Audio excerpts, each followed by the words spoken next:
आइए हम लोग एक अलंकार पर एक वृहद विश्लेषण, एक वृहद परिचर्चा करते हैं। आइए देखा जाए कि क्या अलंकार क्या है, इस पर किस तरह के प्रश्न बनते हैं, उसी की चर्चा। अलंकार को विश्लेषित करने के लिए विद्यार्थियों सबसे पहले हमको ये ध्यान देना है कि अलंकार पर जब प्रश्न आता है तो वो आता क्या है। अलंकार में जो अलंकार शब्द है, इसमें अलम जो है वो उपसर्ग है। यहां से प्रश्न पूछा है कि अलंकार में उपसर्ग क्या लगा हुआ है। तो अलंकार में अलम उपसर्ग है। क्या है? अलम का मतलब होता है पूर्ण या पर्याप्त, पूर्ण या पर्याप्त, और कार इसका मूल पद है जिसका अर्थ है करने वाला। कार का अर्थ है करने वाला। तो अलंकार का तात्पर्य विद्यार्थियों हो गया पूर्ण या पर्याप्त करने वाला, या किसी चीज को संपूर्ण बनाने वाला। विद्यार्थियों, आप लोगों ने पढ़ा होगा कि काव्यांगों में अलंकार की भूमिका बाह्य रूप से सर्जक तत्वों के रूप में की गई है। अलंकार के जनक की बात अगर आप करते हैं कि अलंकार के जनक कौन थे या अलंकार का प्रवर्तक किसे माना जाता है, तो ऋषि थे भामह, यानी संस्कृत के एक बड़े विद्वान भामह को अलंकार का जनक माना जाता है। ये अलंकार क्या है, इस पर दो छोटे सवाल, यानी पहला सवाल कि अलंकार के जनक कौन है, फिर दूसरा सवाल ये कि अलंकार में उपसर्ग क्या है, अलम उपसर्ग है। दो प्रश्न के बाद आगे हम चलते हैं, तो फिर हम अलंकार को ही देखते हैं कि इसके विषय में परिभाषा अगर दी गई तो किसने क्या दी। तो एक विद्वान है आचार्य दंडी। विद्यार्थियों, आचार्य दंडी ने एक पुस्तक लिखी थी, उसका नाम था काव्यादर्श। और आचार्य दंडी ने काव्यादर्श में अलंकार को जब परिभाषित किया, अलंकार को जब परिभाषा में बदला, तो उन्होंने कहा था कि काव्य शोभा कारान धर्मान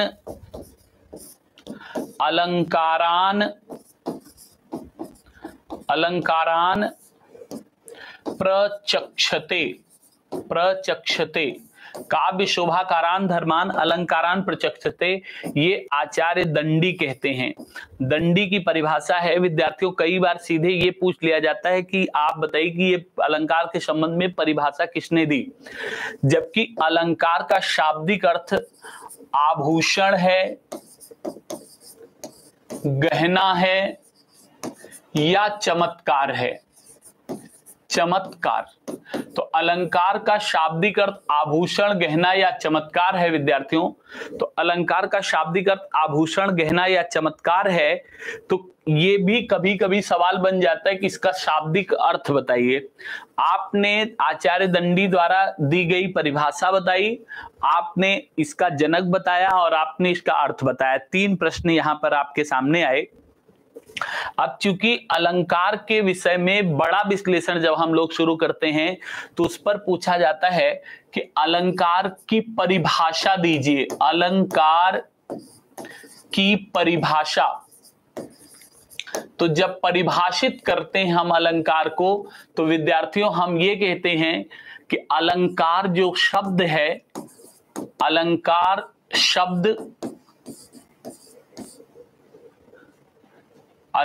शब्द का शाब्दिक अर्थ है आभूषण या गहना। आभूषण या गहना। अलंकार का शाब्दिक अर्थ है आभूषण या गहना। अलंकार का शाब्दिक अर्थ है आभूषण या गहना। अतः काव्य के शोभा सर्जक तत्वों को, काव्य के शोभा सर्जक तत्वों को को अलंकार कहते हैं, अलंकार कहते हैं। काव्य के शोभा सर्जक तत्वों को अलंकार कहते हैं। अलंकार किन्हें कहते हैं विद्यार्थियों? काव्य के शोभा सर्जक तत्वों को अलंकार कहते हैं। विद्यार्थियों देखिए, इधर भी परीक्षाओं में जब परिभाषाएं पूछी जाती हैं तो उसका कॉन्सेप्ट केवल पूछा जाता है।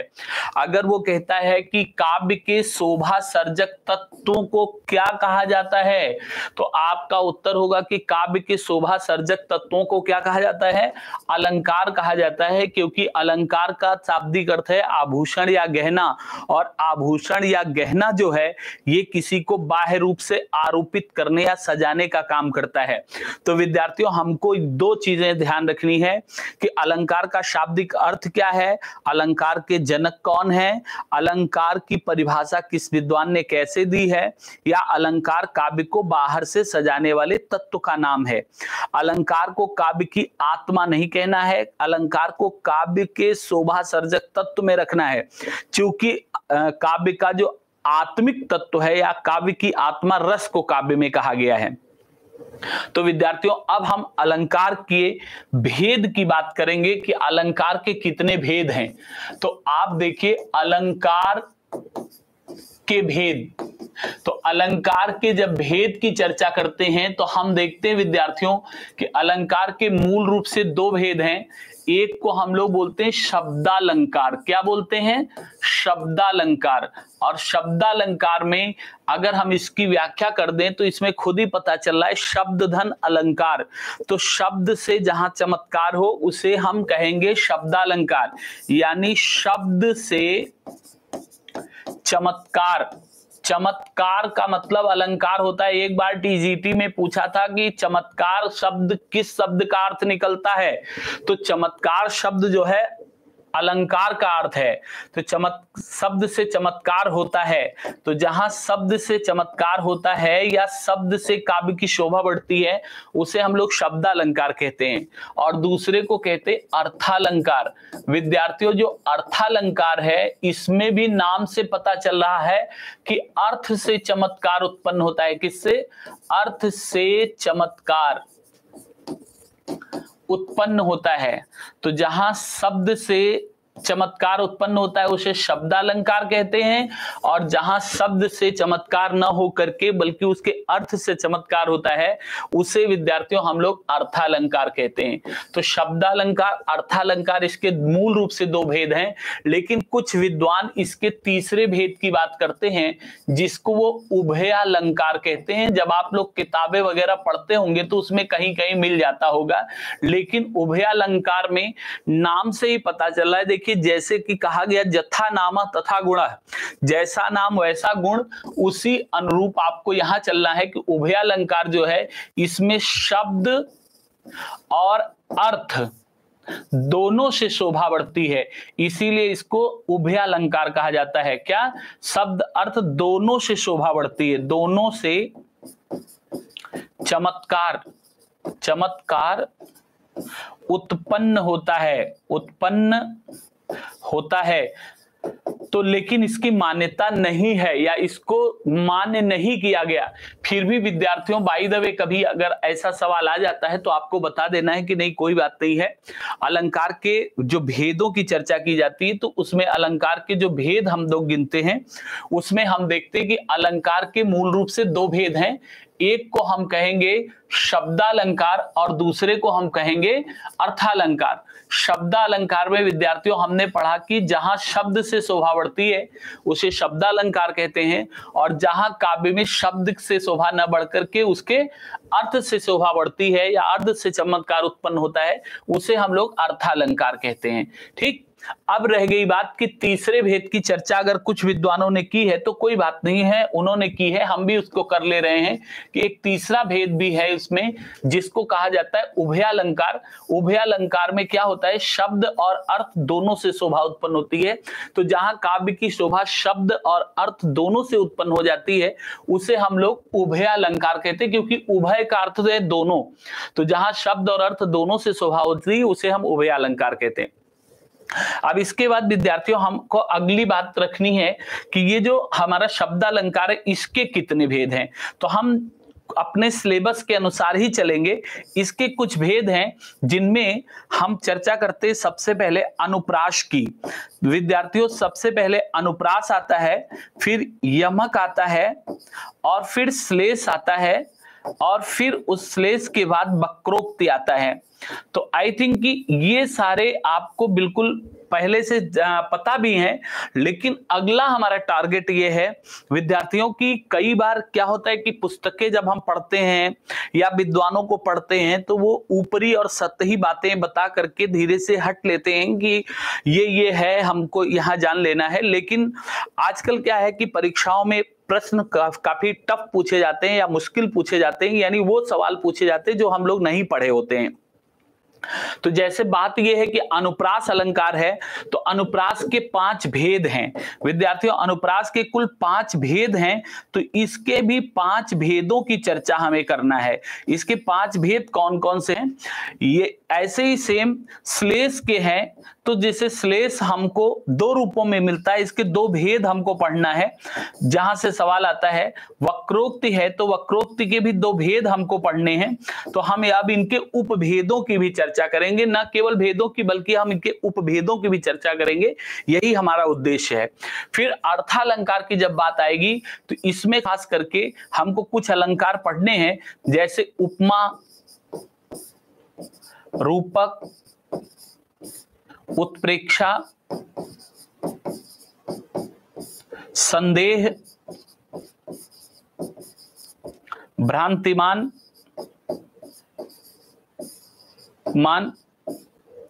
अतिशयोक्ति, अतिशयोक्ति, फिर इसी में अन्योक्ति, विभावना, विशेषोक्ति,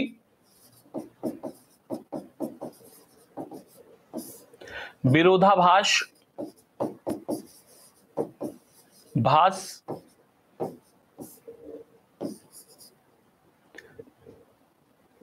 असंगति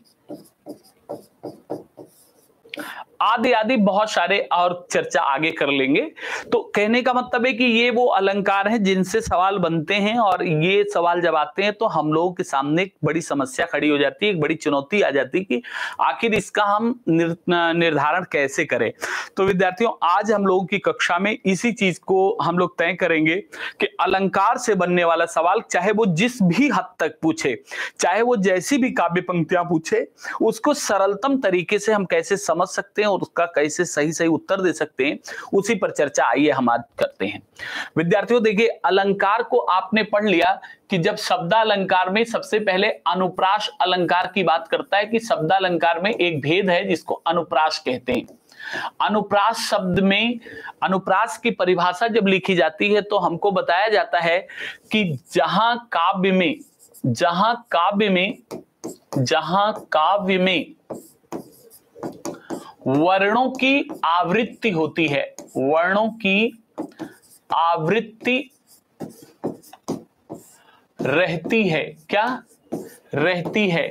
जहां काव्य में वर्णों की आवृत्ति रहती है, यानी अगर कोई वर्ण एक से अधिक बार आता है कविता में तो हम लोग उसको कह लेते हैं कि भैया ये क्या है? ये है अनुप्रास। क्या है? अनुप्रास। अनुप्रास की खास बात आपके दिमाग में चल रही है कि जहां काव्य में वर्णों की आवृत्ति रहती है, यानी कोई कविता ऐसी हो जहां एक से अधिक अक्षर बार बार आ रहे हो या एक ही अक्षर बार बार आ रहा हो, तो हम ये कह लिए कि अक्षरों की आवृत्ति, किसकी? अक्षरों या वर्णों की। जो मन करे जितनी छोटी परिभाषा आप बना सकिए वो बना लीजिए, अक्षरों या वर्णों की आवृत्ति अनुप्रास है। क्या है? अनुप्रास है। मतलब हमको बड़ी लंबी लंबी परिभाषा लिखने की जरूरत नहीं, बस हमको अपने समझने के लिए ये बात रखना है कि वर्णों या अक्षरों की आवृत्ति को अनुप्रास कहते हैं। एग्जाम्पल के लिए देखिए विद्यार्थियों, जैसे यहां पर हम लिखे हैं कि सेवक सचिव सुमंत बुलाए, अब इस काव्य पंक्ति में अगर ये काव्य पंक्ति दे दी गई और हमसे पूछा गया कि भैया इसमें अलंकार आप बताइए, तो हम इसमें अलंकार अगर ढूंढने चलते हैं तो हमको सिर्फ एक लक्षण मिलता है कि हर शब्द का पहला अक्षर स यानी एक ही अक्षर स की आवृत्ति कर रहा है। किसकी? स की। तो अब एक ही वर्ण की एक से अधिक बार आवृत्ति होने पर हम कह रहे हैं वो अक्षरों या वर्णों की आवृत्ति को अनुप्रास कहते हैं। तो इसमें एक ही वर्ण या एक ही अक्षर की बार बार आवृत्ति हो रही, तो आवृत्ति वाले अक्षरों को हम क्या कहेंगे? अनुप्रास अलंकार कहते हैं। देखिए इस पर आपको बहुत ज्यादा दिक्कत नहीं है, इसलिए मैं बहुत सारा डिटेल इस पर नहीं देना चाहूंगा, लेकिन मैं इस पर कुछ उदाहरण और आपके सामने रख रहा हूं, आप उनको बताइएगा। जैसे ये कह रहा है कि रघुपति राघव राजा राम।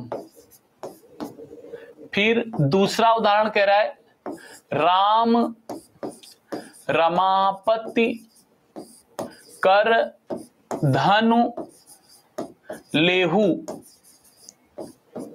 फिर देखिए मुदित महीपति मंदिर आए।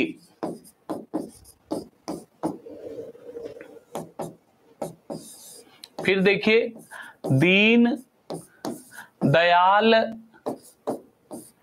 विरद संभारी।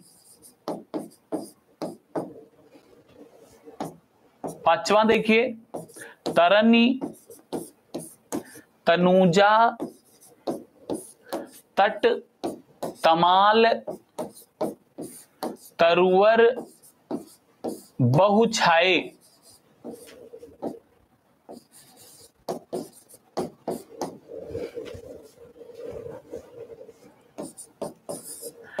चारु चंद की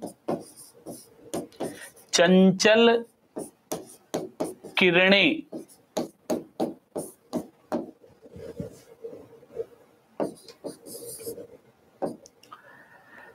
कंकन किंकिन नूपुर ध्वनि सुनी। विद्यार्थियों अब बहुत सारे उदाहरण हैं, दिए जा सकते हैं और, लेकिन इसकी आवश्यकता नहीं है। लेकिन आप यहां देखिए कि र वर्ण की एक से अधिक बार आवृत्ति हो रही है। यहां भी देखिए एक से अधिक बार म की आवृत्ति हो रही, यहां द की आवृत्ति हो रही, यहां त की आवृत्ति हो रही है, यहाँ च की आवृत्ति हो रही, यहाँ क की आवृत्ति हो रही है। तो वर्णों की आवृत्ति को अनुप्रास कहते हैं। यानी जहां पर वर्णों की अधिकता हो, जहां पर वर्ण एक से अधिक बार आए विद्यार्थियों, वहां पर क्या होता है? अनुप्रास अलंकार होता है। अब यहां तक तो हम लोगों को क्लियर है, पता है, कोई बात नहीं है। इसके आगे अगर हम बढ़ते हैं तो अब वो कहता है अनुप्रास के आप हमें भेद बता दीजिए। तो जब अनुप्रास के भेद की चर्चा करता है तो विद्यार्थियों वहां हम लोगों को थोड़ा समझने की जरूरत है। अनुप्रास के भेद, वहां अनुप्रास के जब भेदों की चर्चा करता है तो इसी का थोड़ा सा विश्लेषण अच्छा होना चाहिए, आपको ये अच्छे से समझ आना चाहिए। तो अनुप्रास के कुल 5 भेद, अभी आप कह रहे थे कि इसके 5 भेद हैं, वो 5 भेद अगर हैं इसके तो कौन कौन से हैं, उन 5 भेदों का नाम भी लिख दे रहे हैं। पहले को बोलते हैं छेकानुप्रास। विद्यार्थियों इसके पहले भेद का नाम है छेकानुप्रास, दूसरे भेद का नाम है वृत्त्यानुप्रास और तीसरे भेद का नाम है लाटानुप्रास। चौथे भेद का नाम है श्रुत्यानुप्रास, श्रुत्यानुप्रास और 5वें भेद का नाम है इसके अंत्यानुप्रास, नुप्रास।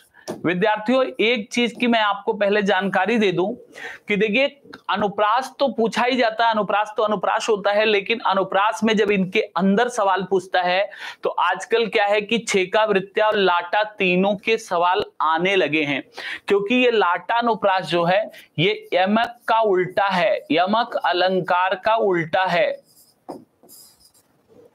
का उल्टा है, उल्टा यानी विपरीत है। क्या है? विपरीत है।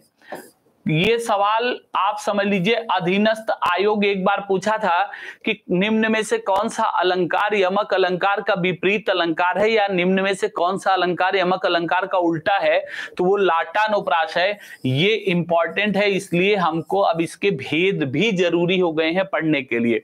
तो हम अब इनकी चर्चा करेंगे विद्यार्थियों, आप इनको एक एक करके देखेंगे। वर्णों की आवृत्ति को आपने अनुप्रास तो कह दिया, लेकिन अब अनुप्रास में छेकानुप्रास कब कहेंगे, वृत्त्यानुप्रास कब कहेंगे, या लाटा श्रुत्या अंत्या कब कहेंगे, किन परिस्थितियों में कहेंगे, इनके कौन से लक्षण पहचान के कहेंगे, उसी चीज को आइए आप हमारे साथ सीखिए। देखिए, सबसे पहले हम छेकानुप्रास की बात करते हैं। कौन से अनुप्रास की? छेकानुप्रास की बात करते हैं। हम आपको बिल्कुल व्यवहारिक तरीके से समझा रहे हैं कि छेकना और घेरना दो शब्द हम लोग क्रिया बोलते हैं। जो क्रियाएं मतलब हैं उसके आधार पर हम समझ रहे हैं। तो छेक में, छेक का अर्थ होता है दो, छेक शब्द का अर्थ है दो। अब इसका मतलब है कि छेकने में हमेशा दो की जरूरत पड़ती है।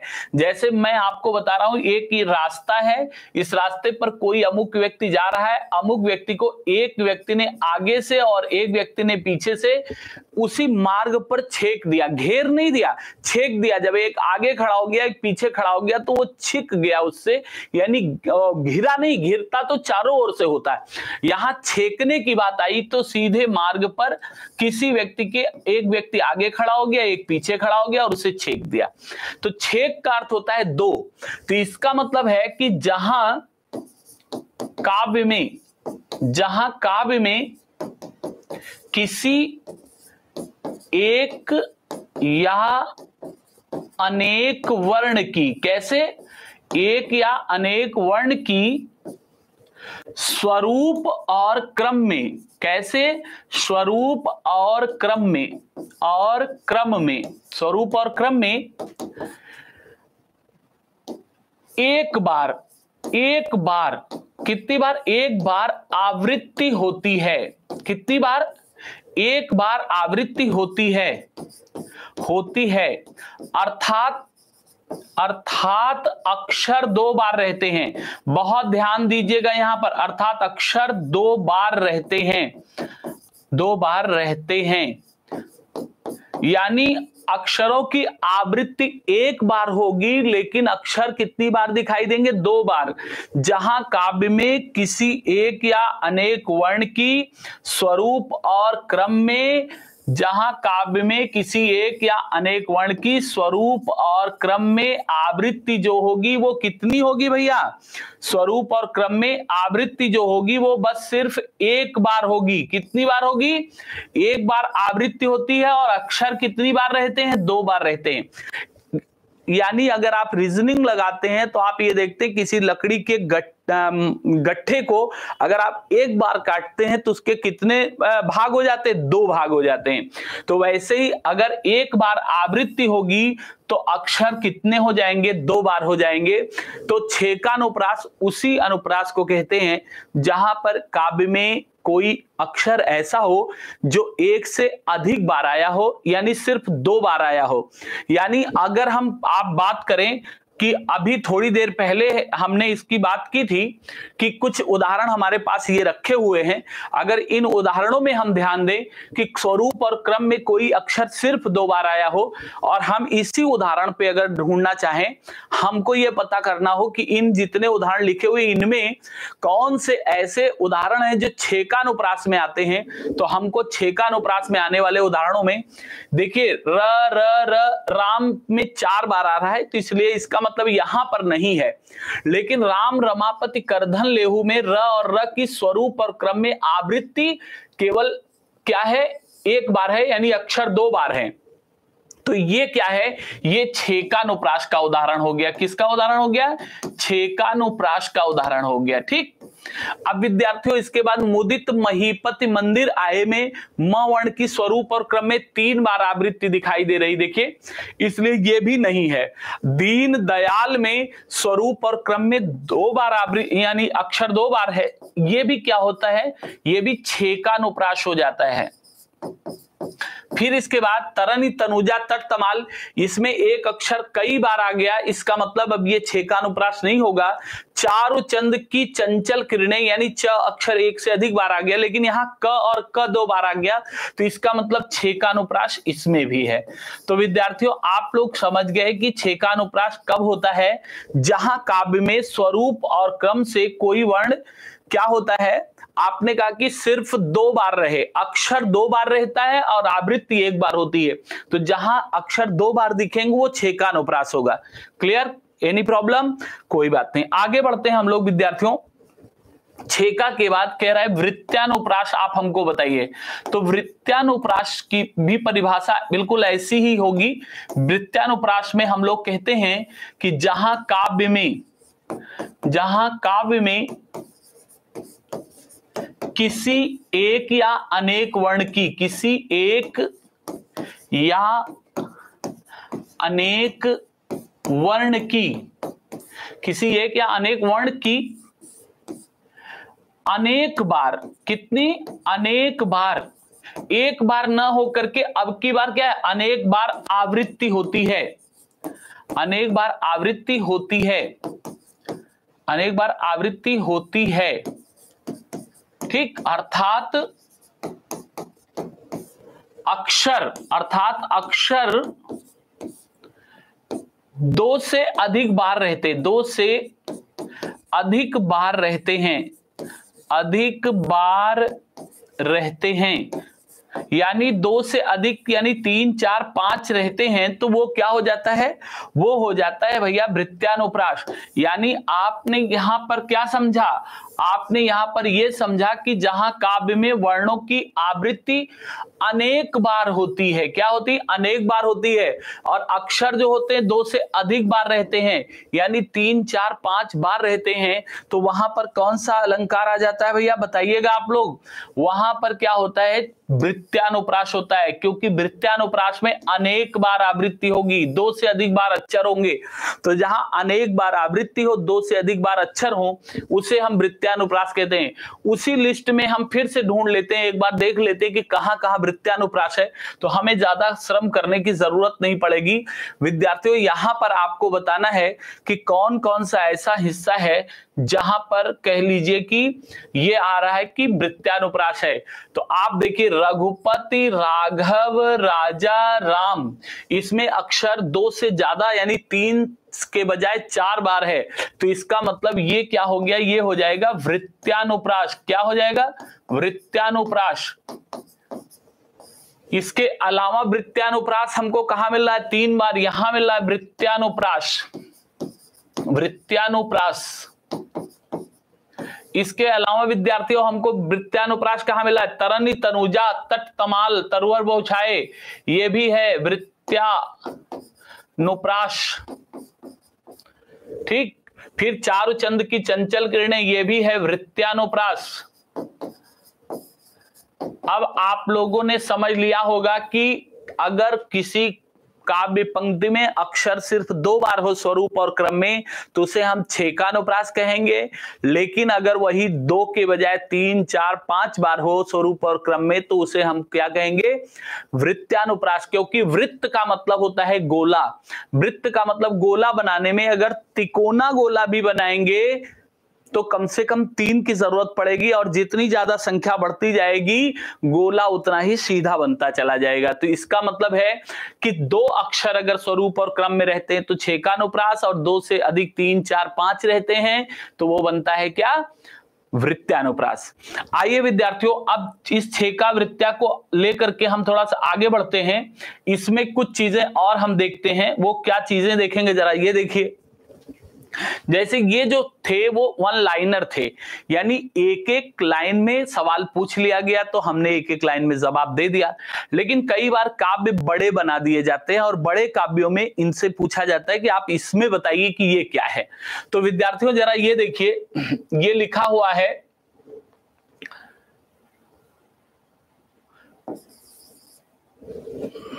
पेन चेंज कर देते हैं, कूलन में केलिन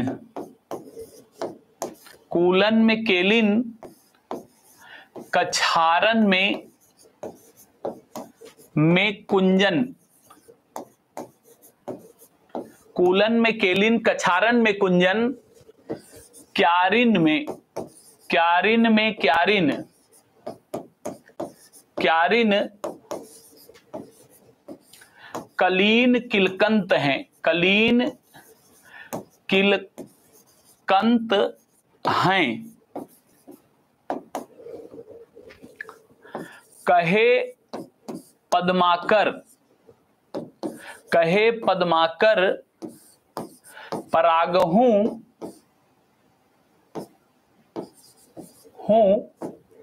पवनहूं में दूनी देशन में दीपित दिगंत हैं। अब विद्यार्थियों ये पंक्तियां बड़ी पंक्तियां हैं और जब इनमें पूछता है तो चूंकि स्वरूप और क्रम में कई अक्षर बार बार आते हैं तो भी वृत्त्यानुप्रास होता है, या कई बार एक अक्षर सिर्फ 2 बार आता है। एग्जाम्पल के लिए हम फिर एक बड़ा पद दे रहे हैं, राधा के बरबैन सुनी, राधा के बरबैन सुनी चीनी चकित, राधा के बरबैन सुनी चीनी चकित सुभाए। इस पंक्ति में हम लोग ये देख रहे हैं कि ब और ब अक्षर स्वरूप और क्रम में सिर्फ एक बार आवृत्ति कर रहा है, यानी अक्षर सिर्फ 2 बार हैं।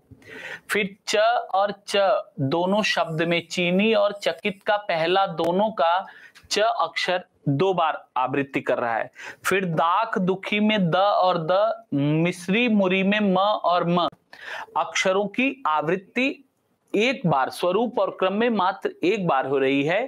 तो इस तरह से आप नोट करिए कि इस पद में हम ये देख रहे हैं कि ब, च, द और म ये 4 ऐसे अक्षर हैं जिनमें एक बार आवृत्ति है और अक्षर 2 बार हैं।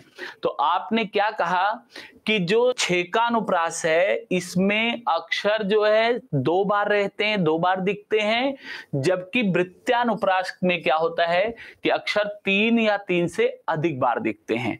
यहां तक आप लोगों को कोई समस्या नहीं? यानी विद्यार्थियों फिर से एक बार सुन लीजिए कि छेकानुप्रास और वृत्त्यानुप्रास में अंतर करना होगा। तो आप कहेंगे जहां काव्य में स्वरूप और क्रम में एक या अनेक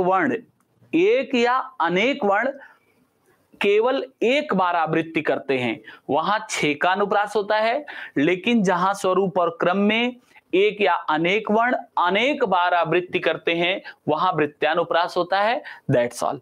इसके बाद आगे हम लोग चलते हैं और आगे हम लोग देखते हैं कि इसके बाद क्या है। तो हमको पता चलता है कि इसके बाद अनुप्रास में छेका वृत्त्या के बाद तीसरा अनुप्रास है लाटानुप्रास। विद्यार्थियों आपको पता होगा, आपने इसको पहले भी, अभी थोड़ी देर पहले हमने चर्चा भी किया था जब अनुप्रास का भेद लिखाया था, तो हमने बताया था कि ये लाटानुप्रास जो है यमक अलंकार का विपरीत अलंकार है। जो लाटानुप्रास है ये यमक का बिल्कुल उल्टा है। यमक का उल्टा या यमक का विपरीत अलंकार क्यों है? क्योंकि आप ये जानते हैं कि यमक में वह शब्द पुनपुन है, वही शब्द बार बार रहता है लेकिन अर्थ अलग अलग रहता है, जबकि लाटानुप्रास में ऐसी बात नहीं है। लाटानुप्रास में शब्दों की आवृत्ति तो होती है किंतु इसके अर्थ अलग अलग नहीं रहते हैं, बल्कि तात्पर्य मात्र से उनका अर्थ अलग कर लिया जाता है। ध्यान दीजिए कि यमक अलंकार में वही शब्द बार बार रहता है और अर्थ भी उसका अलग अलग रहता है, लेकिन लाटानुप्रास में ऐसा नहीं होता है। लाटानुप्रास में शब्दों की आवृत्ति तो होती है लेकिन अर्थ अलग नहीं होते, बल्कि हम लोग तात्पर्य मात्र से उनमें भेद करते हैं, अंतर करते हैं। और एक चीज और आप जानिए कि लाट जो है वो गुजरात प्रांत का एक क्षेत्र है जहां के लोगों को वीर रस बहुत प्रिय है और इसीलिए इसका नाम लाटानुप्रास रखा गया, क्योंकि यह गुजरात के लोगों का प्रिय अलंकार था। तो इसमें खास बात आप और ध्यान देंगे कि इसके जो उदाहरण मिलेंगे आपको वो वीर रस में मिलेंगे। इसके कुछ चर्चित उदाहरण भी विद्यार्थियों हम लोगों ने पढ़े होंगे, जिनमें से ये 2 उदाहरण आपके सामने रख रहे हैं हम, ध्यान दीजिएगा। एक लिखा है पूत कपूत तो का धन संचय। क्या? पूत कपूत तो का धन संचय और पूत सपूत तो का धन संचय। यानी ये दोनों पंक्तियां ये कह रही हैं कि अगर पूत कपूत है तो का धन संचय, और फिर कह रहा है कि अगर पूत सपूत है तो का धन संचय। कपूत और सपूत में फर्क नहीं है, बल्कि तात्पर्य मात्र से भेद ये निकाला जा रहा है कि अगर पूत कपूत है तो आपको धन संचय की कोई आवश्यकता नहीं है, क्योंकि वो तात्पर्य ये दे रहा है कि चाहे जितना भी कमा के रखिए, लेकिन अगर पूत कपूत है तो वो उसको केवल नष्ट करेगा, उसके लिए और कोई रास्ता नहीं है। लेकिन अगर पूत सपूत है तो भी आपको मर करके धन संचय की जरूरत नहीं है, क्योंकि वह सपूत आपका धन बना लेगा, उसके लिए आपको धन संचय की जरूरत नहीं है। तो इसमें आपने देखा कि तात्पर्य मात्र से अर्थ भी निकाला और रस भी जो है वो वीर रस है। फिर दूसरा उदाहरण कह रहा है कि वही मनुष्य है जो मनुष्य के लिए मरे, यानी वही मनुष्य मनुष्य कहलाता है जो मनुष्य दूसरे इंसानों के लिए मरता है, दूसरे लोगों के लिए मरता है। तो यहां एक बार मनुष्य का अर्थ इंसान निकला और दूसरी बार मनुष्य का अर्थ जो है दूसरे मनुष्य या दूसरे लोग, दूसरे इंसानों से निकला। तो इस तरह से विद्यार्थियों यहां पर हम लोग ये देखते हैं कि लाटानुप्रास है। लाटानुप्रास में हमने देखा कि अक्षरों या वर्णों की आवृत्ति ना होकर के शब्दों की आवृत्ति होती है, लेकिन उन शब्दों की आवृत्ति में ध्यान ये देना होगा कि यह यमक का उल्टा होता है, क्योंकि यमक में भी शब्दों की आवृत्ति होती है और लाटानुप्रास में भी शब्दों की आवृत्ति होती है। बस अंतर यह होता है कि यमक में अर्थ पहले से अलग अलग होते हैं और लाटानुप्रास में हमें तात्पर्य मात्र से अलग करना पड़ता है। तो इस तरह इसमें वीर रस के उदाहरण मिलेंगे। आगे अगले पर हम लोग चलते हैं विद्यार्थियों। हम देखते हैं कि अगला अलंकार जो हमारा है वो क्या है। अगला अलंकार हमारा है इसी अनुप्रास का एक भेद, जिसको हम श्रुत्यानुप्रास कहते हैं। श्रुत्यानुप्रास में श्रुत्या माने श्रुत शब्द से बना हुआ है श्रुत्या। तो श्रुत्यानुप्रास का मतलब होता है सुनने पर जब अनुप्रास हो तो उसे श्रुत्यानुप्रास कहते हैं। सुनने पर अनुप्रास का तात्पर्य यह है कि जहां काव्य में एक ही उच्चारण स्थान से उच्चारित होने वाले वर्णों की आवृत्ति होती है, एक ही उच्चारण स्थान से उच्चारित होने वाले वर्णों की आवृत्ति रहती है। इसका तात्पर्य है कि अगर कोई अक्षर है, कोई शब्द है, वो एक ही उच्चारण स्थान यानी कंठ से ही बोला गया, जैसे क, ख, ह, ग, ये एक ही क्रम में आते हैं या इनकी आवृत्ति होती है, जो कि केवल कंठ से बोले जाते हैं, उनकी आवृत्ति हो तो ऐसी ध्वनियों को हम लोग क्या कहते हैं? श्रुत्यानुप्रास कहते हैं। फिर इसमें एक खास बात आपको और ध्यान रखना है कि जो कर्कश ध्वनियां होती हैं, कर्कश ध्वनियां जैसे मूर्धा से निकलने वाली ट, ठ, ड, ड़, ढ़, ये ध्वनियां ज्यादातर इसके प्रयोग में आती हैं। और श्रुत्यानुप्रास जब भी आता है तो वो हमेशा कठोर रसों के लिए आता है, इसके लिए सामान्य रस नहीं बना है। तो जब जो भी ऐसा अलंकार आपको मिले जिसमें वर्णों की आवृत्ति हो और वर्णों की आवृत्ति में ट, ठ, ड, ढ वाले अक्षर ज्यादा दिखें और कर्कश स्वर यानी कठोर रस वाले स्वर हों, तो उनको आप कहिए कि ये श्रुत्यानुप्रास है। इसके बाद विद्यार्थियों अगला जो आपका टॉपिक है उसको जरा सा ध्यान दीजिएगा। अगले में अंत्यानुप्रास आ जा रहा है। अंत्यानुप्रास अनुप्रास का 5वां भेद है। अंत्यानुप्रास में नाम से ही इसमें भी पता चल रहा है कि अंत में आने वाला अनुप्रास, वहां सुनने पर आने वाला अनुप्रास था और यहां अंत में आने वाला अनुप्रास है। अंत्यानुप्रास का मतलब होता है कि वर्णों की आवृत्ति के साथ साथ पदों के अंत में तुकबंदी अवश्य रहती है। यानी यहां पर आपको ध्यान देना है कि वर्णों की आवृत्ति में अंत में तुकबंदी रहती है। अब तुकबंदी का तात्पर्य कैसे है? जैसे मेरे मन के मीत मनोहर, क्या लिखा है? मेरे मन के मीत मनोहर, मेरे प्रियवर मेरे सहचर। अगर हम पहली पंक्ति की बात करें, पहली पंक्ति उठाएं, मेरे मन के मीत मनोहर, तो इसमें मेरे मन के मीत मनोहर में म अक्षर की एक से अधिक बार आवृत्ति है, तो आप कहेंगे ये वृत्त्यानुप्रास है। लेकिन मेरे प्रियवर मेरे सहचर में मनोहर और सहचर ने ये क्या बना दिया? तुकबंदी बना दिया है। तो मनोहर और सहचर की तुकबंदी से विद्यार्थियों यहां पर क्या हो जाता है? अंत्यानुप्रास हो जाता है। इसके अलावा विद्यार्थियों एक बात और ध्यान दीजिएगा कि कुछ ऐसे उदाहरण आते हैं जिनमें शब्दों के अंतिम अक्षर में समानता दिखती है, तो भी अंत्यानुप्रास होता है। जैसे बिहारी का ये दोहा आपके सामने लिखा है, कहत नटत रीझत खिझत मिलत खिलत लजियात। यानी इस पंक्ति में हर शब्द का आखिरी अक्षर त है, और इस आखिरी अक्षर त को देख करके आप ये समझ सकते हैं कि ये अंत्यानुप्रास है। इस तरह से विद्यार्थियों हमने अनुप्रास के 5 भेद पढ़े, और अनुप्रास के 5 भेदों को मैं फिर से एक बार क्लियर करना चाहता हूं कि अनुप्रास आप बिल्कुल जान चुके हैं, आप समझ चुके हैं। अनुप्रास वर्णों की आवृत्ति को अनुप्रास कहते हैं, जहां पर काव्य में कोई एक या अनेक वर्ण स्वरूप और क्रम में एक या अनेक बार आवृत्ति करता है, तो उसे हम अनुप्रास कहते हैं। केवल अनुप्रास की बात कर रहे हैं। फिर अनुप्रास के 5 भेद हैं विद्यार्थियों, जिसमें आपने श्रुत्यानुप्रास की बात की। श्रुत्यानुप्रास में आपने कहा कि ऐसे अनुप्रास जो मतलब इनके 5 भेद कौन कौन से हैं, उनमें आपने पहले को कहा छेकानुप्रास। छेकानुप्रास को क्या कहा? छेक का मतलब होता है 2, यानी जहां स्वरूप और क्रम में कोई अक्षर सिर्फ 2 बार रहे तो उसे हम छेकानुप्रास कहेंगे। 2 से अधिक यानी 3, 4, 5 बार रहे तो हम वृत्त्यानुप्रास कहेंगे। शब्दों की आवृत्ति को हम लाटानुप्रास कहेंगे, वीर रस रहता है। एक ही उच्चारण स्थान से उच्चारित होने वाले अक्षरों की आवृत्ति को हम क्या कहेंगे? इसको हम कहेंगे कि बेटा ये क्या है? ये है श्रुत्यानुप्रास, सुनने में ऐसा लग रहा है। फिर अंत्यानुप्रास अक्षरों की आवृत्ति के साथ साथ अंतिम में अक्षरों की समानता या तुकबंदी, अंतिम में अक्षरों की समानता या तुकबंदी, इसको हम लोग क्या बोलेंगे? अंत्यानुप्रास। अब अनुप्रास के बाद दूसरे नंबर पर हम चलते हैं। वो दूसरा अलंकार हमारा क्या है? यमक अलंकार। जरा सा देखिएगा विद्यार्थियों, बोर्ड पर देखिए, यमक अलंकार आपको दिख रहा है कि यमक अलंकार में एक परिभाषा दी गई है कि उहै शब्द पुनि पुनि रहे, उहै शब्द पुनि पुनि रहे, अर्थ और ही और, यानी वही शब्द बार बार रहे और अर्थ उसका और ही और माने अलग अलग हो, सो यम का अलंकार है।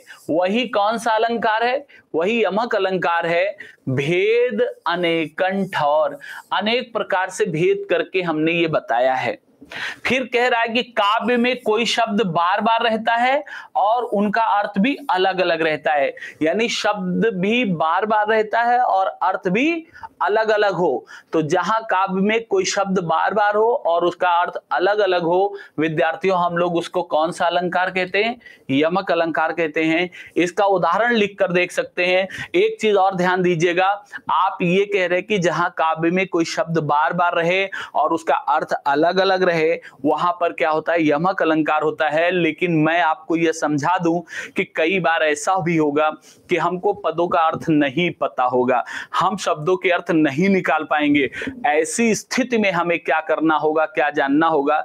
तो मैं आप लोगों को ऐसी स्थिति में निर्धारण करने के लिए बता दूं कि जब कभी भी आप ये देखिए कि वहां 2 संज्ञा शब्द हैं, 2 संज्ञा शब्द में अगर दोनों संज्ञा की पहचान आप नहीं कर पा रहे तो एक तो कम से कम कर लेंगे।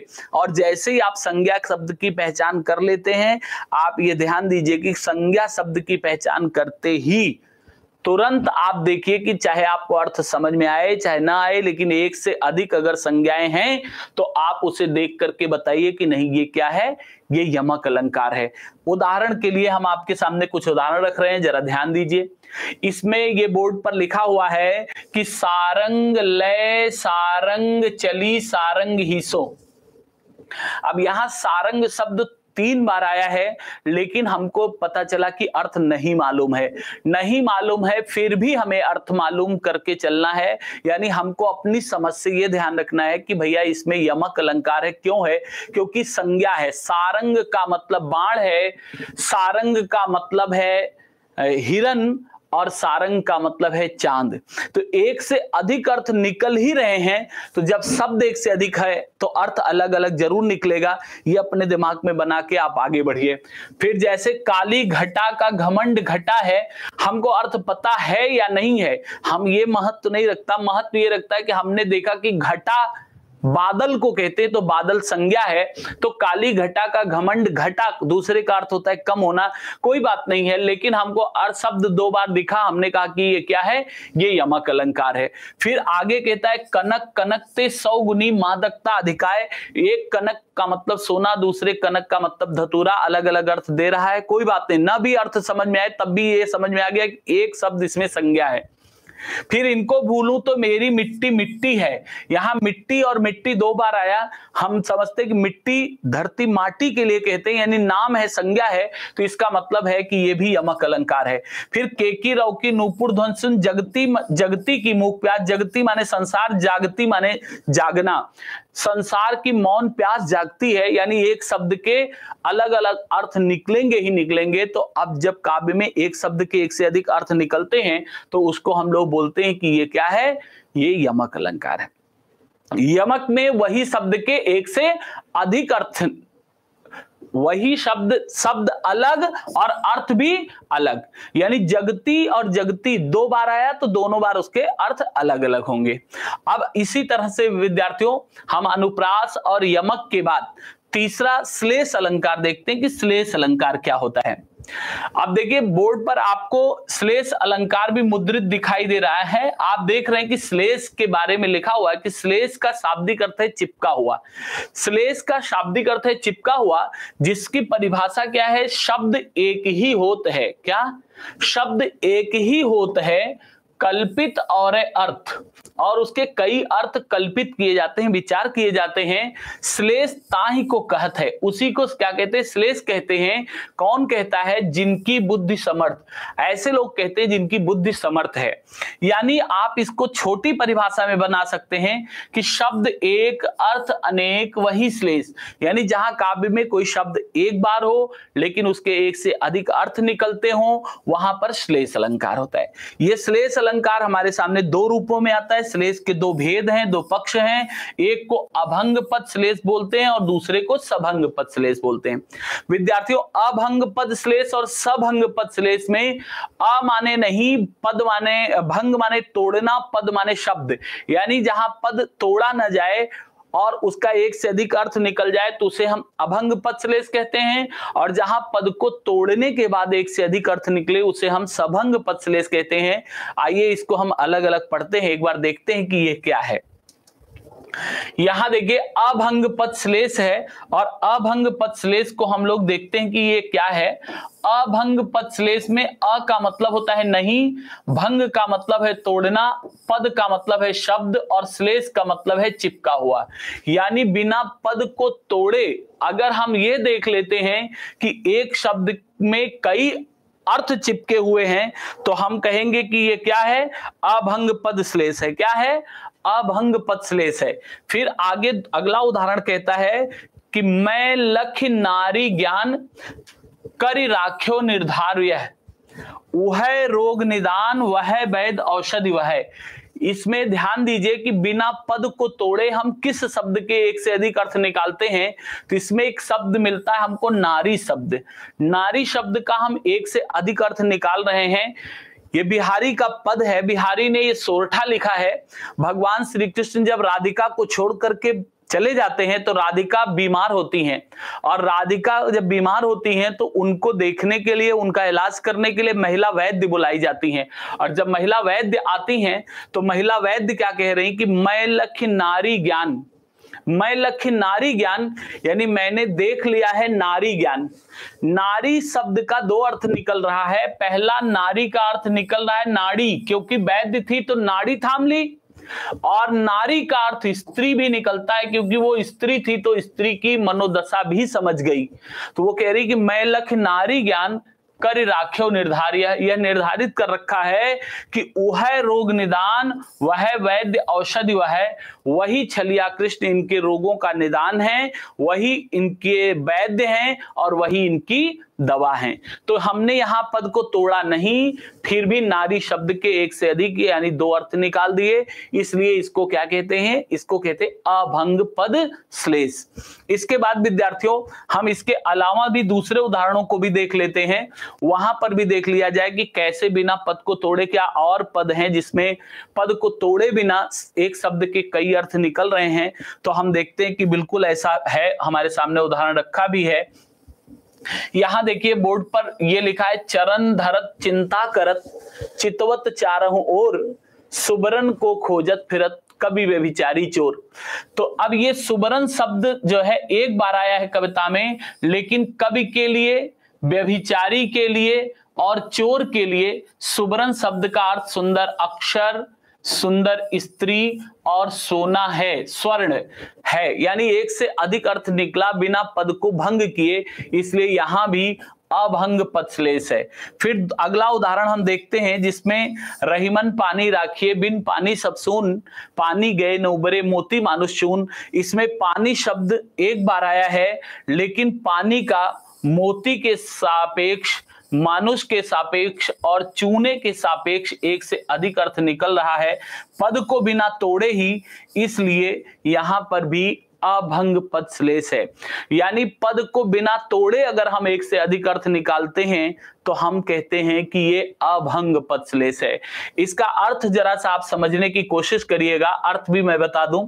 ये कह रहा है कवि कि चरण धरत चिंता करत चितवत चारों ओर।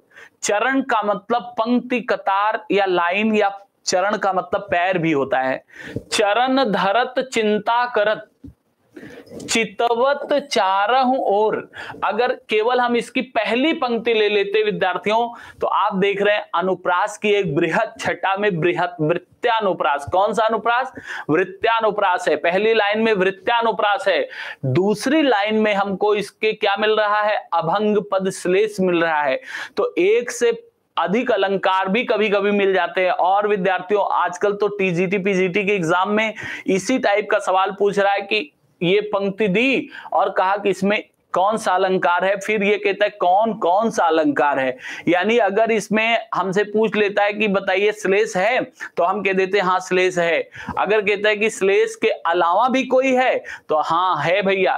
कैसा? कहे कि अनुप्रास में, वो भी वृत्त्यानुप्रास। तो ऐसे बहुत सारे टेक्निकल सवाल आजकल आते हैं परीक्षा में, इन्हीं सब चीजों को लेकर के हम आगे और भी बढ़ेंगे। तो चरण धरत चिंता करत चितवत चारों ओर। जब कोई कवि चरण, पंक्ति, कविता की लाइन लिखना शुरू करता है, तो जैसे ही चरण माने पंक्ति, कतार, लाइन लिखना शुरू करता है, चिंता कर सोचता है कि कहां से सुंदर अक्षर पाऊं, कहां से अच्छी अच्छी कविता पाऊं जो कि अच्छी कविता गढ़ सके। तो सुंदर कविता को गढ़ने के लिए कवि चिंता करता है पंक्तियां धरते ही, और चारों ओर देखता है, सोचता है। ऐसे ही कोई कुविचारी, कोई कुमार्गी, कोई चोर और व्यभिचारी है, जब किसी की तरफ कदम बढ़ाता है, किसी की तरफ चरण बढ़ाता है, पैर बढ़ाता है, तो उसे भी चिंता रहती कहीं धरे पकड़े गए, मारे गए। तो चरण धरत चिंता करत चितवत चारों ओर देखता है। इस तरह सुबरन को खोजत फिरत, सुवर्ण को खोजता हुआ फिर रहा है। कभी भी सुवर्ण खोज रहा है, यानी सुंदर अक्षर खोज रहा है ताकि सुंदर कविता बन सके। सुबरन को सुंदर व्यभिचारी भी खोज रहा है, यानी सुंदर स्त्री को खोज रहा है। और सुवर्ण यानी सोना चोर खोज रहा है। तो कवि, व्यभिचारी और चोर तीनों एक ही चीज खोज रहे हैं, लेकिन तीनों का उद्देश्य अलग अलग है। तो एक शब्द के एक से अधिक अर्थ निकले। रहीमन पानी राखे बिन पानी सब सून, पानी गए न उबरे। इसकी दूसरी लाइन में ही श्लेष अलंकार है, क्योंकि इसकी पहली लाइन में ऐसा कुछ भी नहीं है। इसमें पहली पंक्ति पानी जो है कोई अलग अर्थ रखता है, बल्कि हम अगर चाहें तो इसकी जगह शब्द बदल भी सकते हैं। इस शब्द को हटा करके हम चाहे तो एक ही शब्द से काम चला सकते हैं। रहीमन पानी राखिए बिन उसके सब सून, उसके गए न उबरे मोती मानुष चून। तो इसी पानी से हम काम चला सकते थे। तो मोती का अर्थ पहले तो होता है चमक, और दूसरे मनुष्य के लिए मोती का अर्थ होता है स्वाभिमान, और चूने के लिए होता है मोती का अर्थ जल। इस तरह से विद्यार्थियों बिना पद को तोड़े हमने एक से अधिक अर्थ निकाला, इसलिए यहां पर कौन सा श्लेष है? अभंग पद श्लेष। अभंग पद श्लेष के बाद पद श्लेष में आप दूसरा देखते हैं सभंग पद श्लेष होता है, जिसमें पद को क्या किया जाता है, भंग किया जाता है, तोड़ा जाता है। तो वो देखिए उसका उदाहरण क्या है हमारे पास। सभंग पद श्लेष में हम देखते हैं स माने सहित, स का मतलब होता है सहित, भंग का मतलब है तोड़ना, पद का मतलब होता है शब्द। पद को तोड़ने के साथ जब एक से अधिक अर्थ निकलेगा तब हम उसे कहेंगे कि वो सभंग पद श्लेष है। कैसा पद श्लेष है? सभंग पद श्लेष है। इसका उदाहरण विद्यार्थियों देखिएगा जरा। चिर जीवो जोरी जुरे, क्यों न स्नेह गंभीर, को घटिए वृषभानुजा, वे हलधर के वीर। ये जो पंक्ति है वो क्या कह रही है विद्यार्थियों, जरा सा समझिएगा इस पंक्ति को।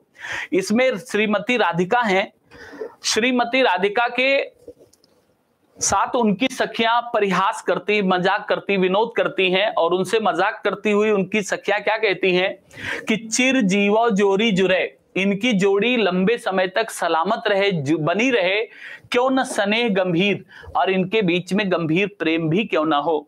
को घट ये वृषभानुजा, क्या जाता है जब ये कौन है, वृषभानुजा। अब इसी वृषभानुजा पर बल पड़ा तो हमने इसी शब्द को छांट लिया। इस वृषभानुजा को अगर हम तोड़ते हैं तो दो अर्थ निकलेगा, एक वृषभानुजा निकलेगा वृषभानुधन जा, और दूसरा निकला वृषभधन अनुजा। वृषभानु राधा के पिता का नाम था और जा माने बेटी, यानी वृषभानु की बेटी अर्थात कौन, राधा। लेकिन दूसरा भंग जब हमने किया वृषभ और अनुजा, तो वृषभ माने बैल हो गया, अनुजा माने छोटी बहन, बैल की छोटी बहन अर्थात गाय। यानी जब वो कौन है, राधा, राधा और गाय दो अर्थ निकाला इन गोपियों ने, राधा और गाय। और हलधर के वीर में कृष्ण और बैल दो अर्थ निकाला इन्होंने। अब कृष्ण और बैल कहा, इन्हें राधा और गाय कहा।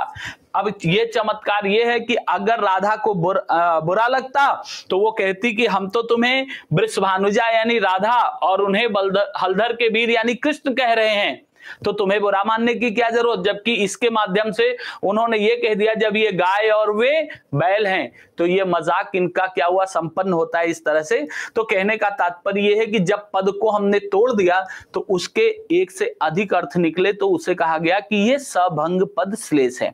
तो श्लेष में दो तरह के श्लेष हैं, एक अभंग पद श्लेष और एक सभंग पद श्लेष।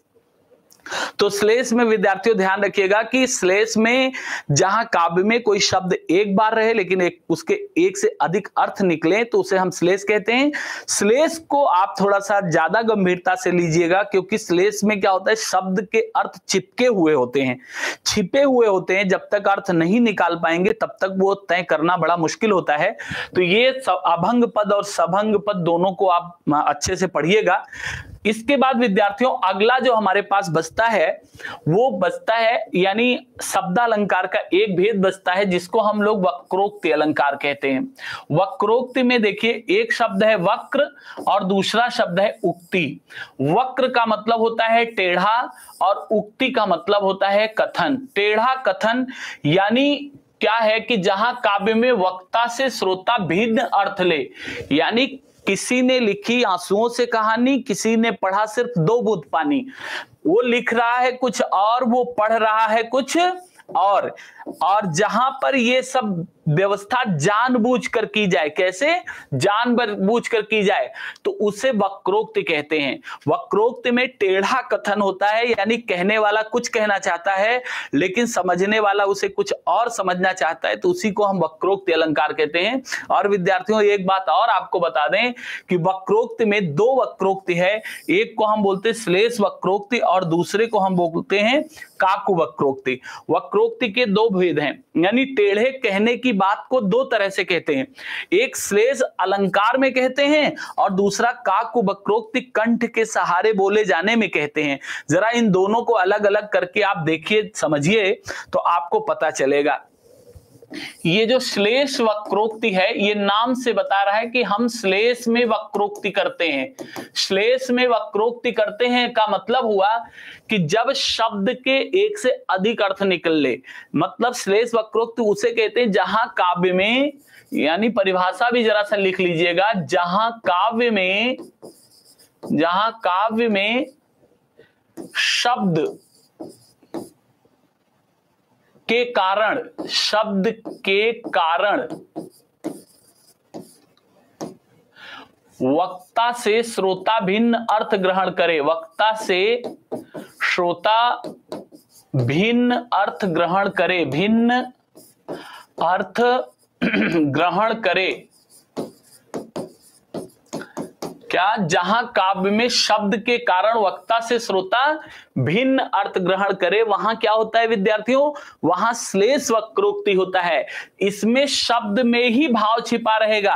एग्जाम्पल देखिए, जरा उदाहरण देखिए।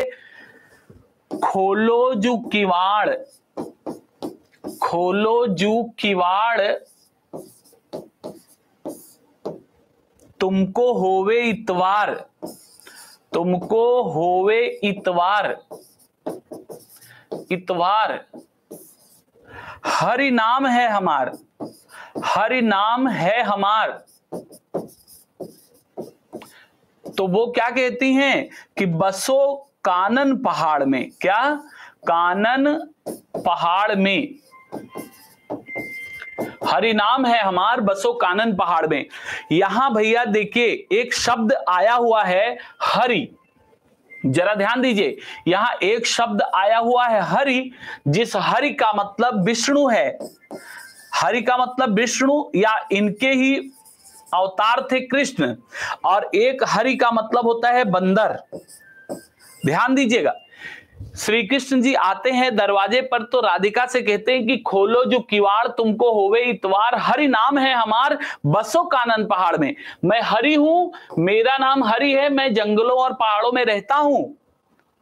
तो राधिका जानबूझकर हरि का अर्थ बंदर लेती हैं, कहती कि ठीक है, अगर तुम हरि हो तो जाओ ना, बसो उन जंगलों और पहाड़ों में। तो वो हरि खुद के लिए कहते कि मैं तो कृष्ण हूं, लेकिन वो जानबूझकर उसका अर्थ क्या ले रही हैं? बंदर ले रही हैं।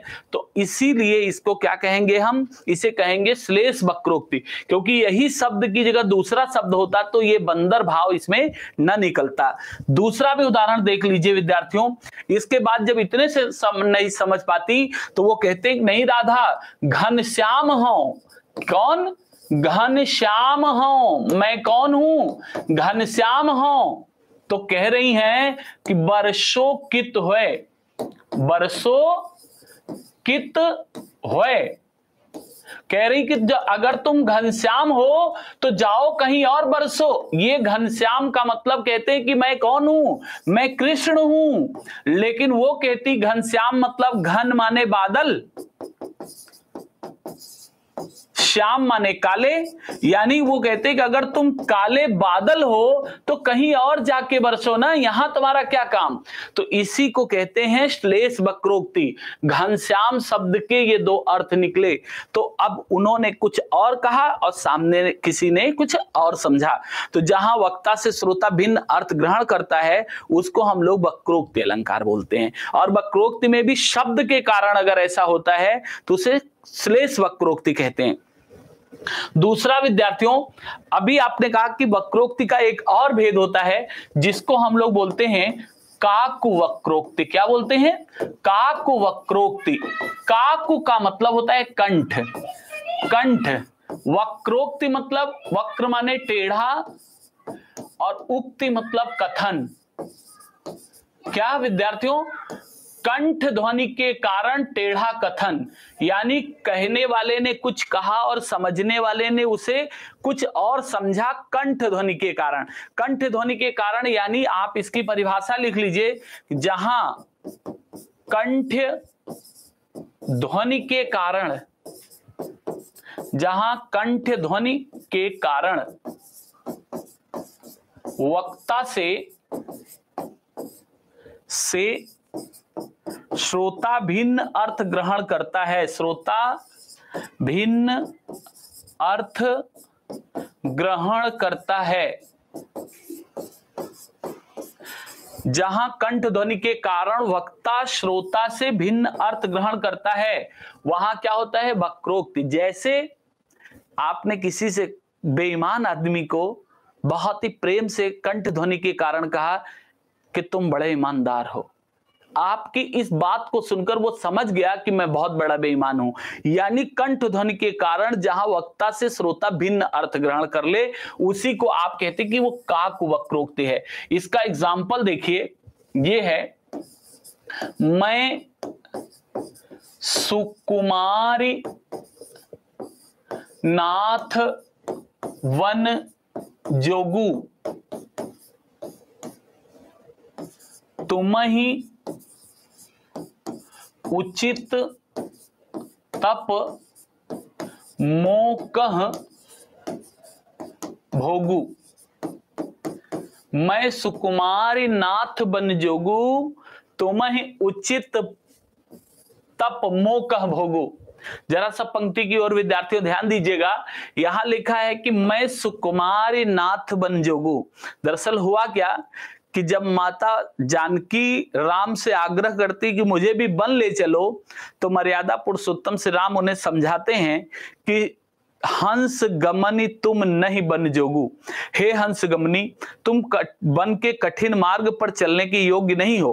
हंस गमनी तुम नहीं बन जोगू, सुनि अपजस दे हैं मोहि लोगू। अगर लोग ऐसा सुनेंगे तो मुझे लोग अपयश देंगे, ताने देंगे, तो मैं तुम्हें वन नहीं ले चल सकता। तो जानकी ने उन पर कटाक्ष किया है, व्यंग किया है, और जानकी उनसे क्या कहती हैं कि हाँ ठीक है, मैं सुकुमारी नाथ बन जोगू। हाँ हाँ, मैं सुकुमारी हूं और आप तो बड़े बड़े बन के योग्य हैं। तुम्हें उचित तप, तुम्हें तपस्या उचित है और मुझे भोग उचित है। यानी कंठ ध्वनि के कारण वो उनसे ये कहना चाहती हैं कि अगर मैं सुकुमारी हूं तो तुम भी तो सुकुमार हो। अगर तुम्हें तपस्या उचित नहीं है तो मुझे भोग उचित नहीं है। यानी वो ये कहना चाहती हैं कि जैसे तुम हो, जब उस स्थिति में हम हैं तो फिर हमारे और तुम्हारे में इस तरह का भेद उचित नहीं है। तो कहने का तात्पर्य यह है कि जहां वक्ता से श्रोता कंठ ध्वनि के कारण कही गई बात का भिन्न अर्थ ले, यहां कोई शब्द नहीं है जिसकी वजह से कह दे कि वक्रोक्ति है, बल्कि बोलने पर है कि मैं अगर तुम बन के योग्य हो, तुम्हें उचित तप, तुम्हें तपस्या उचित है, अर्थात तुम्हें तपस्या उचित नहीं है फिर भी तुम कर रहे हो, तो मुझे भोग उचित नहीं है। तो जहां दोनों बोलने के कारण अलग अलग अर्थ निकाल लेते हैं तो उसे कहा जाता है कि वक्रोक्ति अलंकार। इस तरह से विद्यार्थियों ये शब्द अलंकार के 4 बड़े अलंकार थे, ये आज समाप्त हुए। इसके बाद नेक्स्ट कक्षा में अर्थालंकार के भेदों को लेकर के मैं आपसे मिलूंगा। आपका दिन मंगलमय हो।